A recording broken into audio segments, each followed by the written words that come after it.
నమస్తే, this is Shaurya. Welcome to our channel. ఈ రోజు మనతో పాటు సీనియర్ జర్నలిస్ట్ దాము బాలాజీ గారు ఉన్నారు. వారితో మాట్లాడతాం. నమస్తే సార్.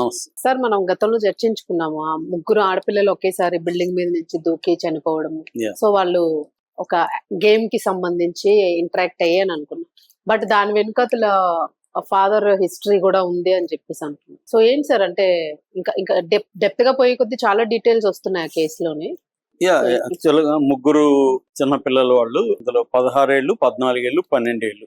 నిషిక, ప్రాచి, ఫాకి, ఈ ముగ్గురు ఆడపిల్లలు 9వ అంతస్తు నుంచి 1 by 1 దూకి చనిపోయారు. అర్ధరాత్రి దాటిన తర్వాత ముందు ఒకరు దూకారు, రెండో వాళ్ళు దూకారు, 3 అలా ముగ్గురు దూకి చనిపోయారు. ఇది ఒక దేశంలోనే సంచలనంగా మారింది. సో ఈ కేసుకి వీళ్ళు ఆత్మహత్యలకు ప్రధాన కారణం, వీళ్ళు కొరియన్ గేమ్ కి అడిక్ట్ అయిపోయారు. అందుకని గత కొన్నేళ్లుగా స్కూల్కి కూడా వెళ్ళట్లేదు. వాళ్ళు దానికి అడిక్ట్ అవ్వడం వల్లనే చనిపోయారు అన్న వార్త ఫస్ట్ లో వచ్చింది. దాన్ని అందరూ కూడా నమ్మారు. మనం కూడా దాని మీద స్టోరీ చేసాం. అయితే పోలీసులు దీన్ని క్షుణ్ణంగా వదిలేయకుండా, అంటే ఇది సింపుల్ గా తేల్చేయకుండా అసలు ఇంకేమన్నా ఉన్నాయా కారణాలు, ఒట్టి గేమ్ వల్లే చనిపోయారా వీళ్ళు అనేది లోతుగా వాళ్ళు ఇన్వెస్టిగేట్ చేయడం మొదలు పెట్టారు. ఇన్వెస్టిగేట్ చేసినాక వాళ్ళకి అనేక విషయాలు బయటకు వచ్చాయి.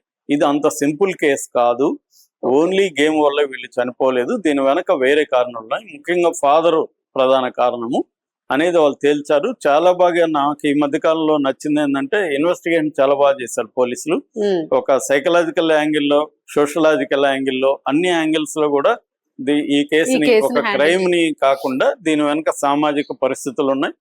ఒక కుటుంబం, ఇవాళ కుటుంబం అంటే ఎలా ఉండాలి, కుటుంబం ఫ్యామిలీ స్ట్రక్చర్ ఏంటి అనేది ఉంది. పిల్లల పెంపకానికి సంబంధించి అనేక లెసన్స్ దీంట్లో ఇవాళ పేరెంట్స్ కానీ మనం కానీ అందరూ కూడా నేర్చుకోవాల్సిన ఒక లెసన్స్ చాలా ఉన్నాయి దీంట్లో ఒక ఈ కేస్ స్టడీగా. అందుకని పోలీసుల ఇన్వెస్టిగేషన్ ని మనం ఖచ్చితంగా అభినందించాలి. అసలు వాళ్ళు ఎలా జరిగింది, పోలీసులు ఫైండింగ్స్ లో ఏమేమి తేలాయి, ఈ విషయాల గురించి మాట్లాడుకుందాం. యాక్చువల్ గా వీళ్ళు నిషిక 16 ఏళ్ళ అమ్మాయి, ప్రాచి 14 ఏళ్ళ అమ్మాయి, పాకి 12 ఏళ్ళ అమ్మాయి. వీళ్ళు ముగ్గురు చనిపోయింది. వీళ్ళ ముగ్గురికి ఫాదరు ఒకడే, ఆయన పేరు చేతన్ కుమార్. ఇతను స్టాక్ మార్కెట్ ట్రేడర్. అయితే ఇతనికి కరోనా టైంలో స్టాక్ మార్కెట్ అంతా కుప్పగూలిపోయింది కాబట్టి ఆ టైంలో లాసులు రావడం మొదలుపెట్టింది. అక్కడి నుంచి కోలుకోలేదు ఇతను. అక్కడి నుంచి ఏంటంటే దాదాపు ఇప్పటి వరకు అతనికి 2 కోట్ల పైన ఫైనాన్షియల్ గా అప్పులు ఉన్నాయి, ప్రెజర్ ఉంది. ఇది ఒక యాంగిల్. రెండో యాంగిల్ ఏంటంటే అతనుకి ముగ్గురు భార్య, ముగ్గురు ఎవరెవరి పేర్లు కూడా చెప్తాను. సుజాత, షీనా, టీనా, ముగ్గురు. అదే బిగినింగ్ లో వచ్చిన ఇన్ఫర్మేషన్ అసంపూర్తం, ఇది డీటెయిల్ గా వచ్చింది. సో సుజాతకి నిషిక కూతురు, పెద్ద కూతురు, పెద్ద భార్య కూతురు. రెండో భార్య షీనా, షీనాకి 2 కూతుర్లు, ప్రాచి, ఫాకి. సో పెద్ద భార్య, చిన్న భార్య కూతుర్లే, ముగ్గురు కూతుర్లు. లాస్ట్ భార్యకి టీనాకి పిల్లలు లేరు. సో పైగా ఇంకొక ట్విస్ట్ ఏంటంటే ముగ్గురు కూడా అక్క చెల్లెళ్ళే. ఒకే ఫ్యామిలీలో ముగ్గురు అక్క చెల్లెల్ని ఇతనే పెళ్లి చేసుకున్నాడు. ఎందుకంటే వాళ్ళ పరిస్థితి కూడా ఆర్థికంగా బాగాలేదు కాబట్టి ఇతను పెళ్లి చేసుకున్నాడు. సో మేబీ బిగినింగ్ లో ఇతను కొంత బాగానే డబ్బు సంపాదించి ఉండొచ్చు, పోషించగలుగుతామని అనుకొని వాళ్ళు కూడా ముగ్గురు భార్యలు ఇచ్చారు. ఇదైతే విడ్డూరం. ఈ మధ్య కాలంలో ముగ్గురు భార్యలు పెళ్లి చేసుకోవడం ఎక్కడ మనం చూడలేదు. సో ఇది ఒక యాంగిల్. రెండో యాంగిల్, ఇతనికి 2015లో ఇంకొక ఆమె సహజీవనం చేసింది, వీళ్ళ ముగ్గురు కాకుండా. ఆ సహజీవనం చేసే ఆవిడ 2015లో, అంటే 11 ఏళ్లకు ముందు. అంటే అర్థమేమి, ఇతనికి 16 ఏళ్ళ కూతురు, 14 ఏళ్ళ కూతురు, 12 ఏళ్ళ కూతురు ఉంది. ముగ్గురు భార్యలు ఉన్నారు. వీళ్ళు ముగ్గురు సరిపోకుండా మనవాడికి ఇంకొక ఆమెతో సహజీవనం చేస్తా ఉండేవాడు. ఆమె కూడా మిస్టీరియస్ గా 2015లో ఇలాగే పైనుంచి దూకి చనిపోయింది. సో అలా దూకి చనిపోయినప్పుడు అప్పుడు పోలీసులు ఏమో దాన్ని ఆత్మహత్యగా తేల్చేశారు. ఇప్పుడు పోలీసులు ఈ కేసును విచారించే వాళ్ళు అన్ని తవ్వుతున్నారు. ఇప్పుడు అప్పుడు క్లోజ్ చేసినప్పుడు ఈయన ఉన్నాడా భర్తగాను, లేకపోతే ఆవిడ సింగిల్ గా? భర్తగానే ఉన్నాడు. ఉన్నప్పుడే చనిపోయింది ఆవిడ. అప్పుడేమనుకున్నారు, ఆమెకి ఏదో ప్రెజర్ ఉండి ఆత్మహత్య చేసుకుందని. ఇప్పుడు పోలీసులు ఏంటంటే మొత్తం తవ్వుతున్నారు కదా. కేవలం ఈయనేం చెప్పాడు తండ్రి పోలీసులకి, ఈ స్టోరీ చెప్పాడు. పిల్లలు చెప్పాడు పైగా story. వాళ్ళు కూడా ఏంది ఐఎమ్ సారీ పాప అవును. అవన్నీ రాశారు. 18 పేజీల డైరీ దొరికింది. అందులో అంతా కూడా ఖచ్చితంగా కొరియన్ యాంగిల్ లేదని కాదు, కొరియన్ యాంగిల్ ఉంది. ఆ, అదొకటే కాదు, దీనికి అసలు కారణం అయితే తండ్రి. దీంట్లో ఎట్లా తండ్రి కారణము, ఆయనకి మల్టిపుల్ వైఫ్స్ కావచ్చు, అఫైర్లు ఉండడం, ఉమ్, వాళ్ళని ఇంత ఇట్లాంటి ఫ్యామిలీలు ఎక్కడా ఉండవు. ఉమ్, రెండోది ముగ్గురు ఒకే దగ్గర కలిసి ఉండడం, ఉమ్, ఆ ఫ్యామిలీలో ముగ్గురు కూతుర్లు ఉండడం, ఫైనాన్షియల్ ప్రాబ్లం ఉండడం, ముందుగా ఆయన సహజీవనం చేసిన ఆమె మిస్టీరియస్ గా చనిపోవడం. చనిపోవడం. దాని తర్వాత ఇతను ఏం చేసేవాడు, ఈ ఫైనాన్షియల్ ప్రాబ్లం తో ఇతను స్కూల్ కి వీళ్ళు పోలేదని కదా ఇప్పటి వరకు స్టోరీ. అవును. వీళ్ళు పోతా ఉన్నారు, ఈయన పంపించలేదు ఫీజులు కట్టలేక ఈయన ఆపేశాడు. ఓకే. ఆపేశాడు. 6 ఏళ్లుగా స్కూల్ కి పోలేదు వీళ్ళు. అబ్బా. ఒక రోజు 2 రోజు కాదు, ఈయన స్కూల్ కి పంపించున్నా ఈ పిల్లలు ఇలా ఉండేవాళ్ళు కాదు, అవును. సోషలైజ్ అయ్యేవాళ్ళు. అక్కడ స్కూల్లో తెలిసేది, వీళ్ళు గేమ్స్ అవును. ఏమన్నా ఆడితే ఫోన్లు ఉండవు.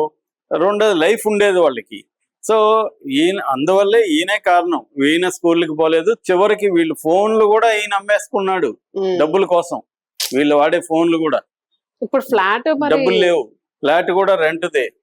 సో మొత్తం ఈయన కొలాప్స్, ఈయనే ప్రధాన కారణం. ఉమ్, అంటే ఈయనకి అప్పుడు డబ్బులు ఉందని 3 పెళ్లిళ్ళు చేసుకొని అవును, అప్పుడు మంచి సరదాగా మళ్ళీ తర్వాత డబ్బులు పోయినాయి. సో అతను నిలబడలేకపోయాడు. దాంతో పిల్లల్ని స్కూల్కి ఆపేశాడు. పిల్లల ఫోన్లని కూడా అమ్మేసుకుని డబ్బుల కోసం అమ్మేసుకున్నాడు. సో పిల్లలు ఏమైంది, స్కూల్కి వెళ్ళలేదు, వేరే వాళ్ళతో పోయి ఆడుకుంటే వాళ్ళు ఇవన్నీ అవును, అన్ని వాళ్ళందరూ మాట్లాడతారు. స్కూల్కి వెళ్తా ఉంటారు. అవును. అందువల్ల కూడా వీళ్ళు బయటకు పంపించడం మానేశారు పిల్లల్ని. అసలు చుట్టుపక్కల వాళ్ళు ఏం చెప్తున్నారంటే, వాళ్ళు ఎప్పుడు కూడా ఒక రోజు కూడా బయటికి రారు, కిందికి రారు, వేరే పిల్లలతో ఆడుకోవడం లేదు, వాళ్ళు ఇళ్లల్లోనే ఉంటారు. సో ఇళ్లల్లో ఉన్నప్పుడు 3 పిల్లలు, ఏజ్ గ్రూప్ పిల్లలు ఇళ్లల్లో ఉంటే జనరల్ గానే పిచ్చెక్కదా అండి వాళ్ళకి. అవును. సో వాళ్ళకి ఏంటి, దీని నుంచి ఎస్కేప్ కోసం అంటే ఈ ఒక దారుణమైన రియాలిటీ ఉంది, ఒక ప్రెజర్ ఉంది. పోలీసులు ఏం పదం వాడారంటే, ఒక ప్రెజర్ కుక్కర్ లో ఉన్నట్టుగా ఉన్నారు ఆ పిల్లలు. అదే అదే నిరంతరం ప్రెజర్ ఉంది ఫ్యామిలీలో. ఈ ప్రెజర్ లో నుంచి వాళ్ళు ఎస్కేప్ అవ్వాలి. ఎస్కేప్ అవ్వడానికి వాళ్ళకి ఒకే ఒక మార్గం వెర్చువల్ వరల్డ్. ఉమ్, ఉమ్. అంటే గేమింగ్ దీంట్లో దీంట్లోకి వెళ్ళిపోయారు. కొరియాతో కనెక్ట్ అయిపోయారు. అవును, అక్కడ connect ఆ అయిపోయారు. పిల్లలతో, ఆ ఫ్యామిలీతో కనెక్ట్ అయిపోయారు. మన కొరియన్ డ్రామాస్ ఎలా ఉంటాయంటే, నేను కూడా చాలా చూస్తా ఉంటాను. అవును. ఒకసారి ఈ మధ్య మైక్రో డ్రామాస్ అని వస్తున్నాయి సిరీస్. అంటే ఇట్లా నిలువుగా ఉండి ఫోన్లలో మాత్రమే ఉమ్, చూసే విధంగా వస్తాయన్నమాట. మైక్రో అంటే ఒక 25 1 మినిట్ 2 మినిట్ ఎపిసోడ్లు ఉంటాయి. ఉమ్, ఈ మైక్రో డ్రామాస్ లో ఒక్కసారి అలా మనకు కనబడింది అనుకో, మనం ఆపలేమండి. అంత అవును. ఎంగేజింగ్ గా వాళ్ళు తీస్తారు డ్రామా. ఉమ్, వాళ్ళు మనుషులు ఉండేది కానీ అంత ఎంగేజింగ్ ఉంటారు. అవును. మనం ఈ fall in love with them అనమాట. అవును. అలాగే ఈ పిల్లలు కొరియన్ డ్రామాస్ కి, కే డ్రామాస్, కే మ్యూజిక్, కే పాప్ అంటారు, ఉమ్, మ్యూజిక్ కూడా అంతే.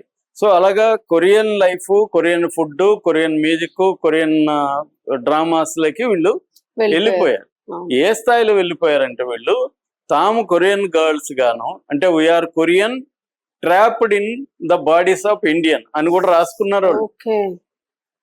మనం కొరియా వాళ్ళు, కానీ మన బాడీలు ఇక్కడ ఇండియాలో పుట్టాం మనం, అంతేగాని మన ఆత్మ కొరియాది అని రాసుకున్నారు వాళ్ళు. ఉమ్, అట్లాగే వాళ్ళ గోడల మీద కూడా we are lonely, I am lonely అని ఆ పాప రాసుకోవడం, క్రైమ్ ఇదే ఉంది సార్ అసలు. అలా గోడల మీద ఉన్నాయి.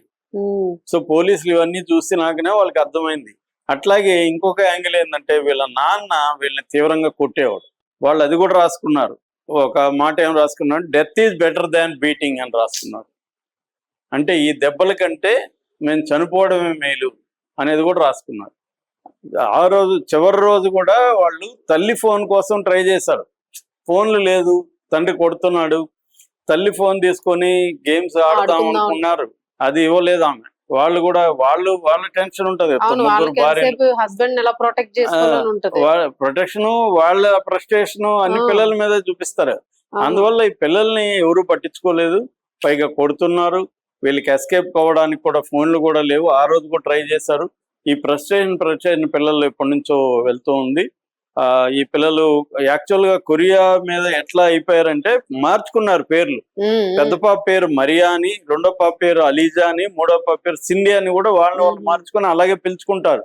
ఏ సిండి, మరియా, అలీజా అని పిలుచుకునేవాళ్ళు. వాళ్ళు వాళ్ళకు ఒక ప్రపంచాన్ని వాళ్ళకు ప్రపంచం సృష్టించుకునేసి ఒక ఊహా ప్రపంచం అనండి లేకపోతే వర్చువల్ వరల్డ్ అనండి ఒకటి చూపించుకొని ఉంటున్నారు వాళ్ళు ఆ, ఈ రియాలిటీ నుంచి తప్పించుకోవడం కోసం. అవును దాన్ని కూడా లేకుండా చేశారు. చేశారు. రియాలిటీ ఏమో హారిబుల్ గా ఉంది, వాళ్ళకు అందమైన ఎస్కేపిస్ట్ రియాలిటీ సృష్టించుకుంటే దాన్ని కూడా తండ్రి ఉమ్, ధ్వంసం చేసేసాడు, వాళ్ళని కొడుతున్నాడు.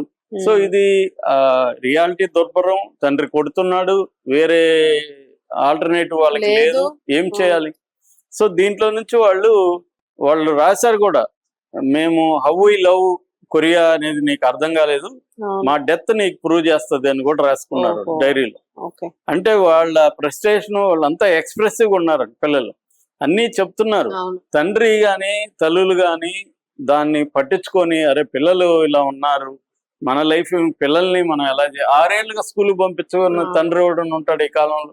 ఏదో ఒక గవర్నమెంట్ స్కూల్లో ఎక్కడో ఒక చోట పంపించుండొచ్చు కదా.